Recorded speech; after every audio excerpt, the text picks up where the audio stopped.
Hello student, देखिए हमने last lecture में एक समान विद्युत क्षेत्र के अंदर विद्युत द्विध्रुव पर लगने वाले बल आघूर्ण के बारे में बात की थी और वहां से हमें बल आघूर्ण मिला था टॉर्क बराबर पी साइन थीटा। टॉर्क बराबर पी साइन थीटा ऐसा मिला था।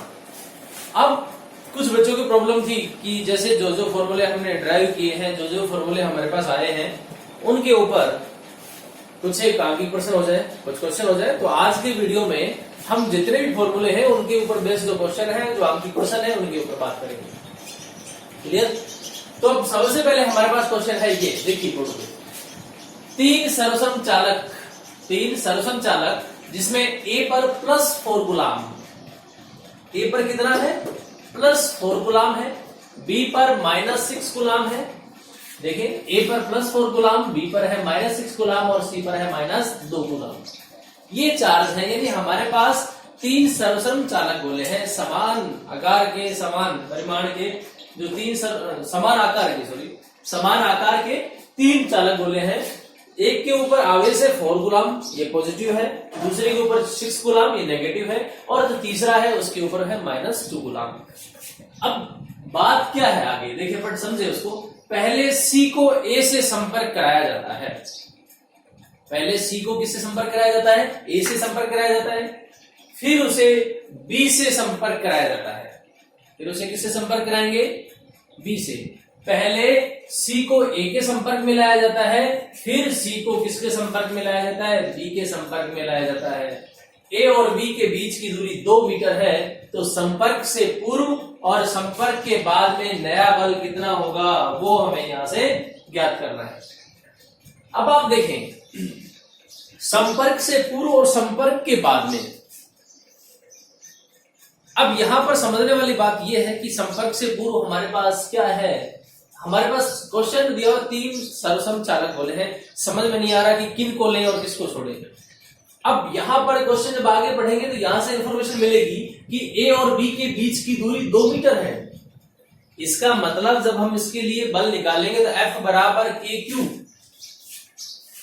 फॉर्मूला तो यही काम मिलेंगे, F बराबर KQ1 Q2 अपॉन R²।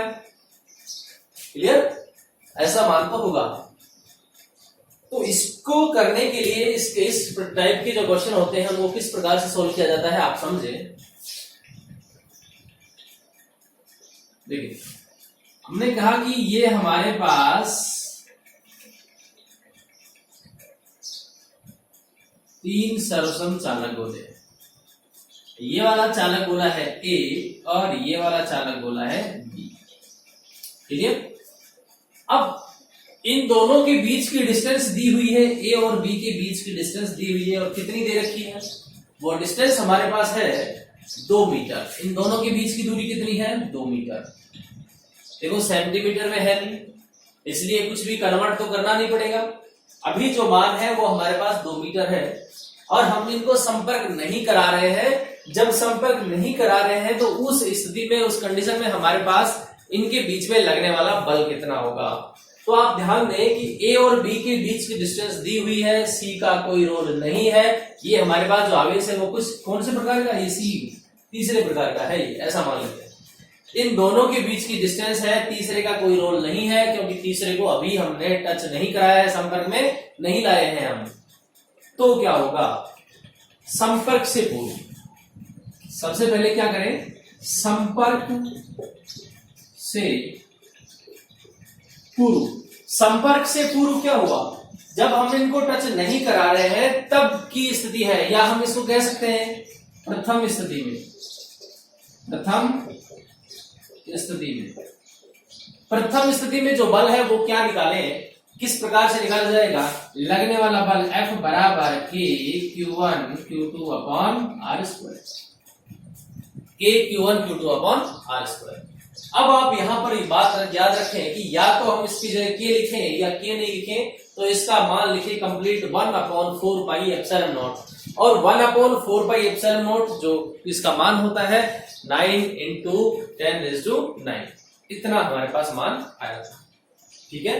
तो हम यहां से मान रखते हैं पहले K का 9 × 10⁻⁹ इंटू देखिए Q1 का मान कितना है, हमारे पास A है 4 कूलम, हम यहां पर रखेंगे 4 इंटू B का मान कितना है 6 अपॉन दोनों के बीच की दूरी कितनी है 2 यानी 4 2 का स्क्वायर।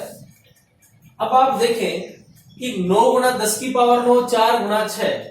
अब यहां पर आपके दिमाग में गुणा 10 की पावर माइनस 6 नहीं लिखा, वो कहां पर लिखेंगे जब माइक्रो होगा, लेकिन हमें यहां पर सीधा हमने समझने के लिए इसको पहले माइक्रो वगैरह कुछ काम में लिया, सीधा कूलम लिया है। हालांकि ये बहुत बड़ा मात्रक है हमें पता है, लेकिन फिर भी हमने अंकित प्रश्न के अंदर इसको ऐसा ही लिखा है।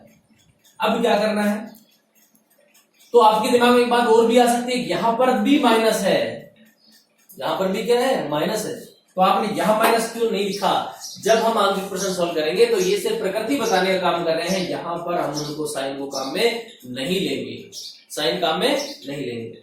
अब आप देखिए इसको सिंपल सोल्व कर लीजिए, ये 4 से 4 9 इंटू 6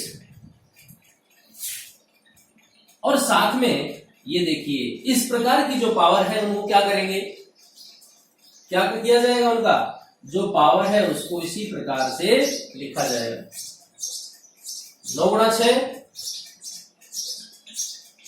ठीक हो, तो हमारे पास ये मान हो गया 54 गुणा 10 की पावर 9, यानी इतना हमारे पास बल लगा। कब, जब हम इन दोनों को संपर्क में नहीं लाए हैं उस स्थिति में इतना बल लगा। अब अगली स्थिति की बात करते हैं, जो हमारे पास नेक्स्ट कंडीशन है, आप उसको ध्यान से समझें। इस प्रकार के जो है पहली कंडीशन में तो हमने ले लिया, अब हम बात करते हैं संपर्क के बाद, संपर्क के बाद या संपर्क के बाद ऐसा नहीं लिखे तो हम ऐसा भी लिख सकते हैं द्वितीय या दूसरी स्थिति में, दूसरी स्थिति में, कौन सी स्थिति में, दूसरी स्थिति। अब दूसरी स्थिति में क्या करें, अब आप समझे अच्छे से, ये हमारे पास A है, ये हमारे पास B है और ये वाला हमारे पास C है, ठीक है। अब क्या करना है, इसके ऊपर हमारे पास +4 कूलम है, -6 कूलम है और तीसरे के ऊपर -2। इस प्रकार की स्थिति में अब क्या करें आगे, पहले अब आगे की इन्फॉर्मेशन पढ़े, पहले C को A से संपर्क कराया जाता है। आवेशन की जो विधियां पढ़ रहे थे, जो दूसरी विधि थी, पहले हमारे पास घर्षण थी, दूसरी संपर्क या चालन द्वारा। उस समय हमने पढ़ा था, चालन में हमने चर्चा की थी कि जब दो को आपस में संपर्क कराया जाता है तो समान मात्रा का आवेश दोनों में बराबर बराबर विभाजित हो जाता है, ऐसा हमने वहां पर देखा था। अब आप देखें, पहले C को A के संपर्क में लाया जाता है, ठीक है। C के ऊपर चार्ज कितना है -2, A के ऊपर चार्ज कितना है +4। जब दोनों को आपस में टच कराया जाएगा तो इसका बीजगणितीय योग कितना होगा +2, हुआ कि नहीं हुआ। दोनों का टोटल मान कितना हो गया +2 कूलम आवेश हुआ इनके ऊपर। अब जैसे संपर्क कराने के बाद इन दोनों को अलग अलग करते हैं तो दोनों पर समान मात्रा में आवेश विभाजित हो जाता है। इसका मतलब है कि दोनों के ऊपर कितना कितना मान आ गया, 1-1 आ गया। कितना कितना आया, 1-1। क्लियर है। इसका मतलब है कि A का मान कितना, अब +4 नहीं है, अब A का मान कितना हो गया 1 कूलम प्लस का, और जो C है वो C का मान भी कितना हो गया 1 कूलम हो गया प्लस का। अब ये -2 माइक्रो कूलम, ये 2 कूलम नहीं है माइनस का, ठीक है।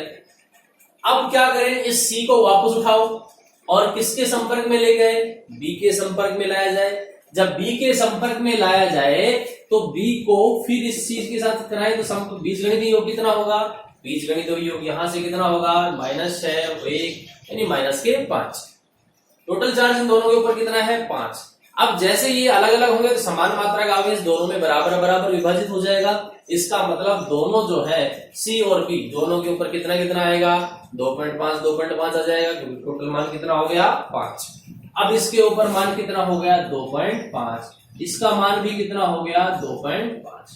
अब इस तीसरे को हटा देंगे साइड में। अब इस तीसरे का कोई रोल नहीं है। तीसरा जो आवेश लिया था संपर्क कराने के लिए लिया था, अब इसको हटा देंगे। अब इसका कोई मतलब नहीं है। अब संपर्क के बाद की स्थिति में हम क्या करें, वापस वही करना पड़ेगा। F बराबर के Q1 Q2 upon R square. देखें 9 गुणा 10 की पावर 9 इंटू Q1 का मान कितना है 1 ही तो है। देखिए Q1 का मान कितना है 1।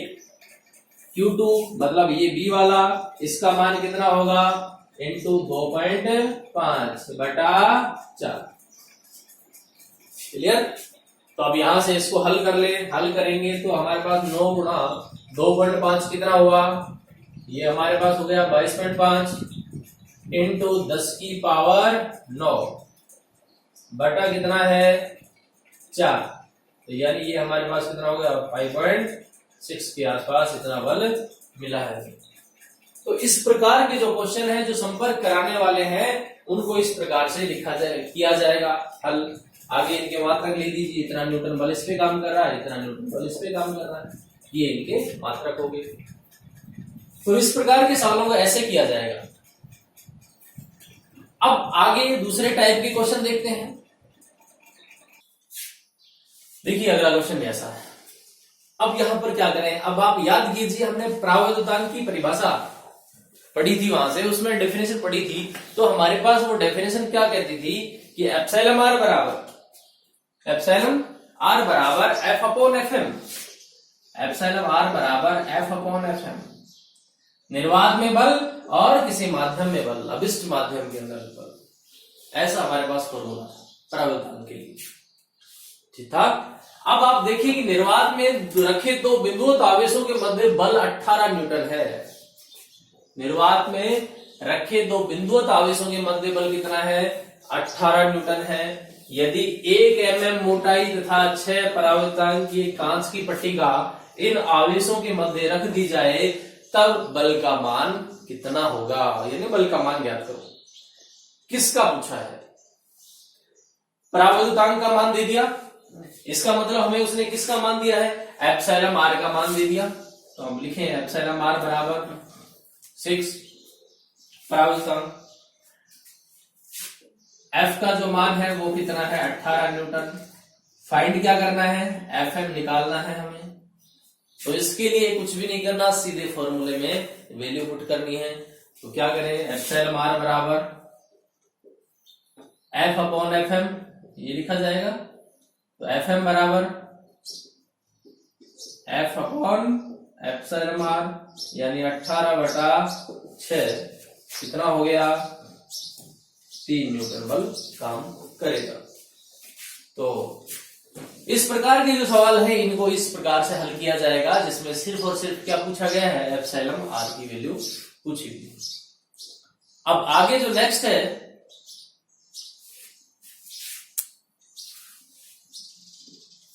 वो हमारे पास देखिए ये क्वेश्चन है हमारा। हम आगे सीधे द्विध्रुव आघूर्ण के ऊपर। हमारे पास क्वेश्चन क्या है कि NaCl अणु में Na प्लस और Cl माइनस जो आयन है उन दोनों के बीच की दूरी 1.28 एंगस्ट्रॉम है। अणु के विद्युत द्विध्रुव आघूर्ण की गणना कीजिए। हालांकि ऐसे क्वेश्चन हम कर चुके हैं, प्रीवियस क्लास में हमने ये सब कर लिया है। सिर्फ समस्या आपको आएगी तो क्या हो सकता है, यहां पर हो सकती है जो दूरी दे रखी है एंगस्ट्रॉम में दे रखी है, उसको क्या करना पड़ेगा मीटर में बदलना पड़ेगा, और मीटर में बदलने के बाद ही हम आगे उसको हल कर पाएंगे। क्लियर। तो आप देखें कि हमें यहां किसका मान निकालना है। सबसे पहले याद रखें द्विध्रुव आघूर्ण निकालना है। अब यदि हम द्विध्रुव आघूर्ण निकालना चाहें तो हमारे पास एक फॉर्मूला होता है P बराबर Q इंटू 2A। देखिए ये आंकिक प्रश्न तब तक हल नहीं होंगे जब तक कि आप इस पूरे चैप्टर के जो भी फॉर्मूलाज हैं उनको अच्छे से नहीं पढ़ लेते हैं, तब तक उन फॉर्मूलाओं को याद नहीं कर लेते हैं, तब तक ये जो है आंकिक प्रश्न हल नहीं होने वाले हैं। इसलिए आप इन फॉर्मूलाओं को पढ़ते रहिए लगातार, नहीं तो फिर समस्या आ सकती है। अब आप देखें कि P बराबर Q इंटू 2A। अब हमें इतना तो पता चल गया क्योंकि हमने लास्ट से सेकंड लास्ट में पढ़ा होगा कि P बराबर Q इंटू 2A हमारे पास ऐसा फॉर्मूला होता है आघूर्ण के लिए, द्विध्रुव आघूर्ण के लिए। लेकिन समस्या यह है कि यहां पर हमें ना तो Q दिखाई दे रहा है ना 2A दिखाई दे रहा है। क्या है? 2A है हमारे पास, ये हमारे पास 2A है, और 2A का मान कितना है? 2A का मान हमारे पास है 1.28। तो हम यहां लिखें सॉल्यूशन में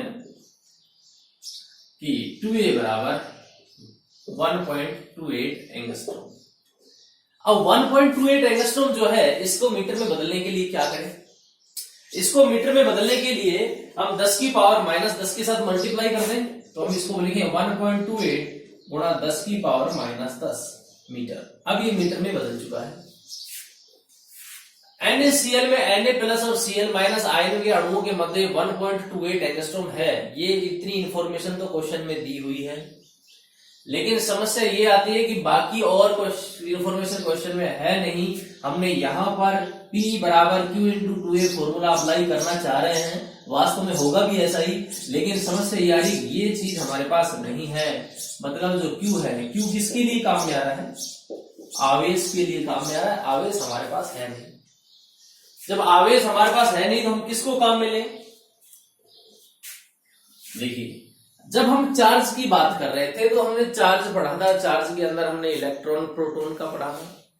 मैंने वहां पर तुम्हें बताया था, अगर तुम्हें याद हो तो 1.6 इंटू 10 माइनस 19, 1.6 गुणा 10 की पावर माइनस 19 कूलम पढ़ा।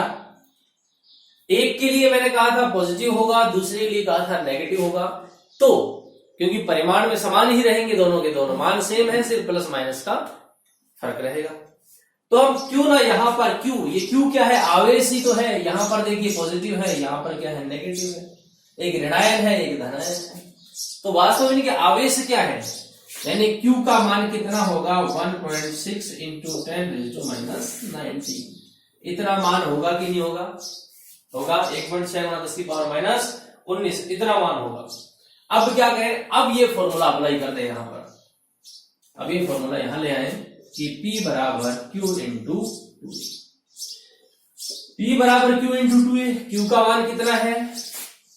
1.6 into 10 minus 19 into 2A। 2A का मान कितना है? 2A का मान है 1.28 गुणा 10 की पावर माइनस 10। इतना हमारे पास मान है। अब आप यहां से देखेंगे कि एक तो हमें पावर दिखाई दे रही है 10 की पावर माइनस 19, दूसरी जो पावर है वो हमें दिखाई दे रही है 10 की पावर माइनस 10। तो अब इनको क्या करें? इनको तो सबसे पहले, अब ये तो दोनों के दोनों माइनस में हैं, तो क्या हो जाएंगी? दोनों ऐड हो जाएंगी। दोनों क्या हो जाएगी? ऐड हो जाएंगी। और जब दोनों ऐड हो जाएंगी तो 19 और 10 कितने होते हैं? 29 होते हैं। तो 29 होते हैं तो हम यहां लिखते हैं माइनस 29। इन दोनों को भी जब मल्टीप्लाई करते हैं 1.6 इंटू 1.6 गुणा 1.28, इन दोनों को भी आपस में मल्टीप्लाई करते हैं तो हमारे पास जो मान है वो होगा 2.048। ये हमारे पास आंसर हो जाएगा। तो इस प्रकार के जो क्वेश्चन है उनको ऐसे हल किया जाएगा। और अगर मात्रक इसका लिखें तो क्या होगा? इसके मालिक मात्रक क्या होता है? कूलम। और साथ में क्या होता है? इसके लिए क्या होता है? मीटर होता है। तो कूलम मीटर हो गया। हुआ कि नहीं हुआ? ये हमारे पास किसका मान आ गया? P का मान आ गया। द्विध्रुव के लिए ऐसा मान आ गया। ठीक है। अब अगला क्वेश्चन देखें, आगे क्या होगा? आगे देखें इसमें क्या करना है हमें। अब ये क्वेश्चन कब होगा? जब हमने अक्ष और निरक्ष के ऊपर जो ड्राइव किया था, जो फॉर्मूला आए थे हमारे पास, यदि वो हमें याद है तो सीधे वैल्यू पुट करनी है, क्वेश्चन सोल्व हो जाएगा इजी वे में। अगर नहीं, वो याद नहीं है तो फिर आप बैठे रहिए, कुछ नहीं होगा। देखिए क्या होगा, क्या क्या इन्फॉर्मेशन है। कह रहे दो बिंदु आवेश, एक के ऊपर 5 माइक्रोकूलम है, दूसरे के ऊपर -5 माइक्रोकूलम है और परस्पर 1 सेंटीमीटर दूरी पर रखे हैं। इनके मध्य बिंदु से 0.30 मीटर दूरी पर, इनके मध्य बिंदु से 0.30 मीटर दूरी पर मिलेगा।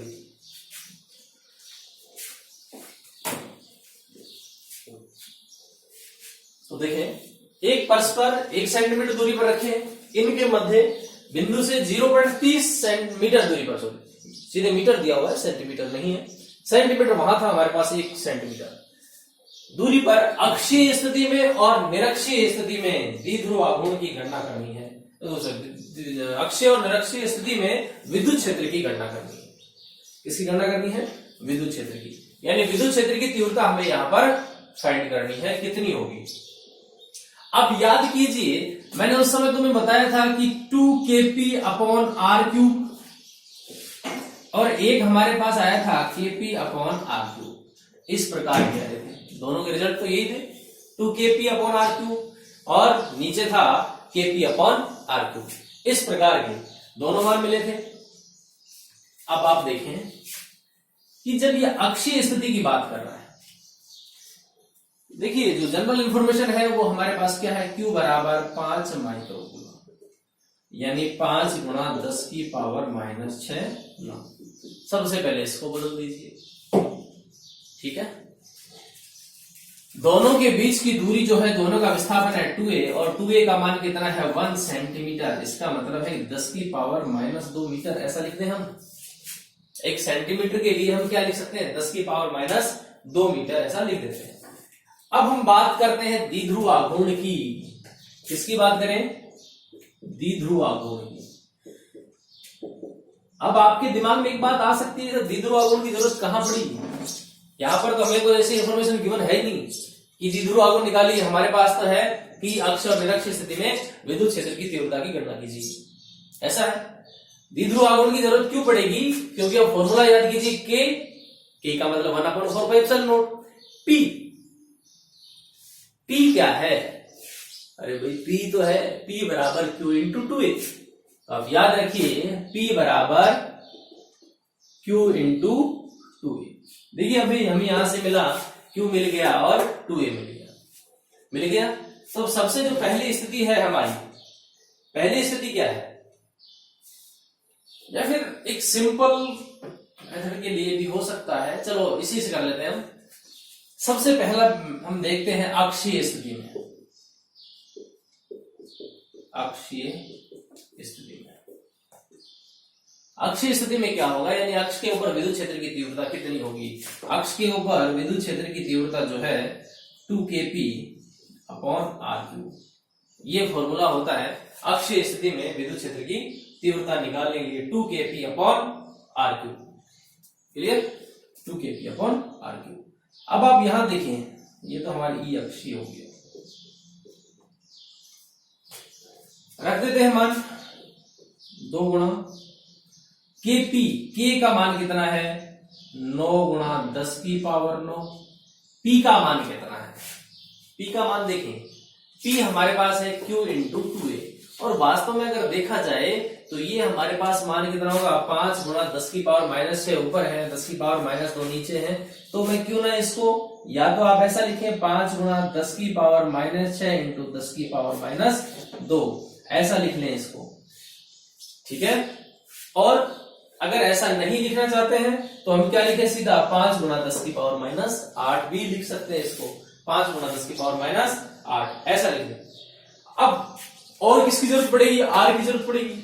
R तो हमने देखा ही नहीं, है दिखा दिया, ये रहा देखिए R। हम लिख लेते हैं यहाँ पर R बराबर कितना दे रखा है 0.30 मीटर दिया हुआ है, ठीक है।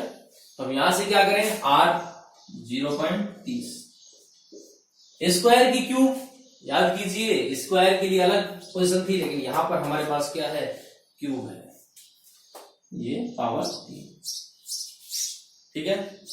अब यहां पर 10⁻2 10⁻- है, टोटल कितना होगा 10⁻⁻8। ये कितना है 10⁻9, यानी हमारे पास यहां पर बचेगा क्या, 1 पावर बचेगी। कितनी पावर बचेगी? 1 पावर बचेगी। कौन सी पावर बचेगी? देखिए यहां पर 10⁻9 है, 10⁻9, यहां पर कितना है 10⁻8। अगर इनकी बात करें तो हम इसको और ज्यादा सिंपल करके लिख लेते हैं कि 2 × 9 × 10⁻9 × 5 × 10⁻−8 अपॉन 0.30 का होल क्यूब। ऐसा हम मान ले लेते हैं। अब आप देखिए 5 ये 2 टोटल अगर करें तो ये कितना हो गया भाई, 5 दूनी 10 हो गया, 5 दूनी 10। इक्वेशन में सारे मान रख दिए, हमारे पास मान क्या हुआ 9 गुणा 10 की पावर 9, 2 गुणा 5 गुणा 10 की पावर -8। अब यहां से जब आप इसको हल करेंगे तो हमारे पास कितना कुछ मान आएगा, यहां से हमें मान मिलेगा 3.33 गुणा 10 की पावर 4 के आसपास हमें मान मिलेगा। और ई अक्षीय यानी विद्युत क्षेत्र की बात कर रहे हैं तो हमारे पास मान कितना होगा, न्यूटन, मात्रा क्या होगा, न्यूटन पर कूलम, ऐसा मान भी हो जाएगा। जब आप इसको हल करेंगे तो हमारे पास यही मान आएंगे, कर लेंगे इसको ऐसा। अब आप देखें आगे का जो दूसरा पोर्शन है वो कह रहा है निरक्षीय स्थिति में विद्युत क्षेत्र की तीव्रता की गणना कीजिए। इसके लिए क्या, इसके लिए भी सेम वही प्रोसेस करना पड़ेगा, बस सिर्फ और सिर्फ नीचे जो अक्षीय स्थिति में किया था वो अब की बार नहीं करेंगे। निरक्षीय के लिए हमारे पास फॉर्मूला क्या रहेगा, चेंज रहेगा। तो फॉर्मूला चेंज करने के लिए क्या किया जाए, फॉर्मूले के लिए हमारे पास फॉर्मूला होगा सेकंड के लिए, देखें निरक्षीय स्थिति के लिए, निरक्षीय स्थिति के लिए,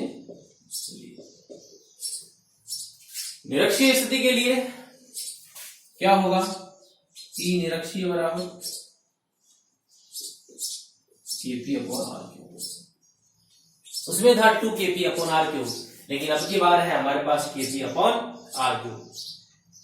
तो देख लेते हैं क्या है, K का मान कितना है 9 गुणा 10 की पावर 9 इंटू Kp का मान कितना है, K का मान P का मान कितना है, Q इंटू 2a हमारे पास हो गया ये, तो हमारे पास ये हो गया 5 गुणा 10 की पावर -8 बटा 0.30 का होल क्यूब।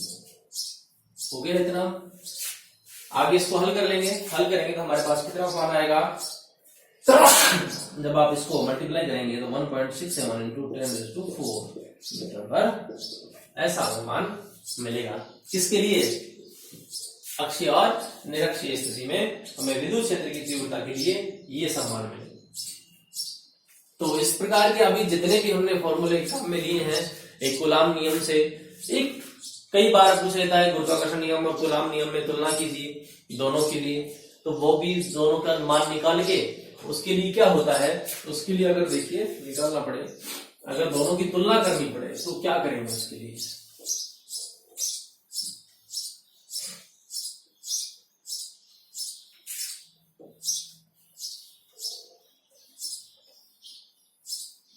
देखिए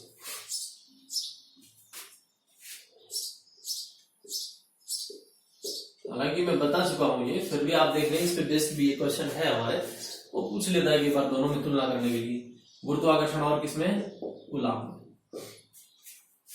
ठीक है, तो यहाँ पे याद रखें लगने वाला बल F बराबर G m1 m2 upon R square. ये कितना होगा, F बराबर K Q1 Q2 upon R square.